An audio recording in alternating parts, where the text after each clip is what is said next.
జాతీయవాదాన్ని సనాతన ధర్మాన్ని దేశానికి రెండు కండ్లుగా భావిస్తే మాతో కలిసి మీరు నినదించండి, మాకు తోడుగా నిలవండి.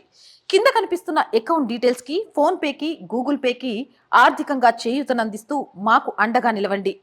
ఆర్థికంగా మీ చేయూత మాకెంతో అవసరం. నమస్తే, వెల్కమ్ టు అవర్ వాయిస్. నేను జర్నలిస్ట్ నవత. బంగ్లాదేశ్ అట్టుడికిపోతోంది.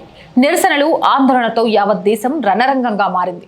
1971లో పాకిస్తాన్తో జరిగిన విమోచన యుద్ధంలో పాల్గొన్న సైనికుల పిల్లలతో సహా ప్రభుత్వ ఉద్యోగాల్లో సగానికి పైగా నిర్దిష్ట వర్గాల రిజర్వేషన్ల కోసం ప్రవేశపెట్టిన కోటా విధానానికి వ్యతిరేకంగా జరుగుతున్న నిరసనలు తారాస్థాయికి చేరాయి.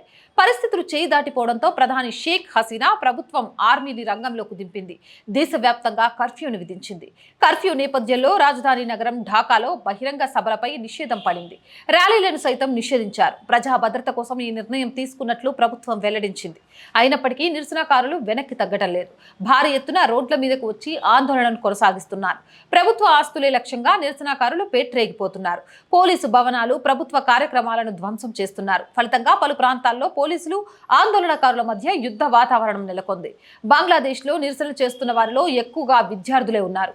అయితే నిరసనలను నియంత్రించేందుకు ప్రభుత్వం అన్ని విధాలుగా కృషి చేస్తున్నా రోజు రోజుకు పెరిగిపోతూనే ఉంది. బంగ్లాదేశ్ నిరసనల్లో ఇప్పటి వరకు 109 మంది ప్రాణాలు కోల్పోగా వీరిలో 50 మందికి పైగా ప్రజలు ఒక్క శుక్రవారమే మరణించారు. అందులో మెజారిటీ ప్రజలు పోలీసు తూటాకు ప్రాణాలు విడిచిన వారే.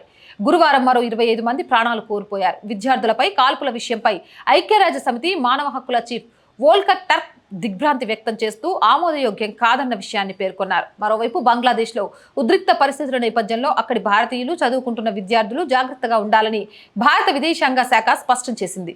ఢాకాలోని భారత high commission, BSF, bureau of immigration తో సమన్వయం చేసుకోవాలని, బంగ్లాదేశ్ నుంచి భారతదేశానికి తిరిగి వచ్చే విద్యార్థులకు 3 సరిహద్దు క్రాసింగ్లలో బెనోపోల్, పెట్రోపోల్, గెడే దర్శన మరియు అఖౌరా, అగర్తాలా సౌకర్యాలు కల్పిస్తోంది.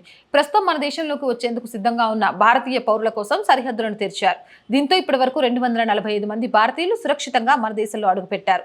మరోవైపు బంగ్లాదేశ్ లో ఉన్న 8,500 మంది విద్యార్థులు, 15,000 మంది భారతీయ పౌరులంతా సురక్షితంగా ఉన్నారని విదేశాంగ మంత్రిత్వ శాఖ పేర్కొంది. ఏదేమైనా బంగ్లాదేశ్లోని పరిస్థితులు స్థిరమవ్వాలని చాలా మంది కోరుకుంటున్నారు. ఈ వీడియోపై మీ అభిప్రాయాన్ని తెలియజేయండి. నచ్చితే లైక్ చేయండి, షేర్ చేయండి, సబ్స్క్రైబ్ చేసుకొని సపోర్ట్ చేయండి. మీ ఆదరణి మాకు ఆనందం. మా వెంట మీరున్నారని అతిపెద్ద ధైర్యం. దయచేసి సబ్స్క్రైబ్ చేయండి, లైక్ చేయండి, షేర్ చేయండి. కామెంట్స్ ద్వారా మీ అభిప్రాయాన్ని పంచుకోండి.